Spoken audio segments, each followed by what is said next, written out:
بسم اللہ الرحمن الرحیم۔ قدیم نواردات جمع کرنے کی شوقین ایک خاتون نے دیکھا کہ ایک شخص اپنی دکان کے کاؤنٹر پر بلی کو جس پیالے میں دودھ پلا رہا ہے، اس چینی کے قدیم پیالے کی قیمت $30,000 سے کم نہیں۔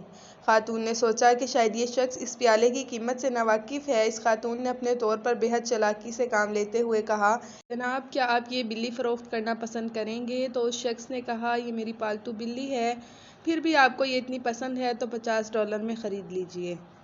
خاتون نے فوراً $50 نکال کر اس شخص کو دے دیے اور بلی خرید لی، لیکن جاتے جاتے اس دکاندار سے کہا، میرا خیال ہے کہ اب یہ پیالہ آپ کے کسی کام کا نہیں۔ براہ کرم اسے بھی مجھے دے دیجیے، میں اس پیالے میں بلی کو دودھ پلایا کروں گی۔ دکاندار نے کہا، خاتون میں آپ کو یہ پیالہ نہیں دے سکتا کیونکہ اس پیالے کو دکھا کر اب تک 300 بلیاں فروخت کر چکا ہوں۔ کچھ ایسا ہی معاملہ آج کے حکمران ہمیں لالچ دے دے کر رہے ہیں اور ہم بھی ان سے بے وقوف بن رہے ہیں۔ ویڈیو پسند آئی ہو تو لائک کر دیجیے گا اور لازمی سبسکرائب کیجیے گا۔ کمنٹ سیکشن میں اپنی رائے کا اظہار لازمی کیجیے گا۔ اللہ نگہباں۔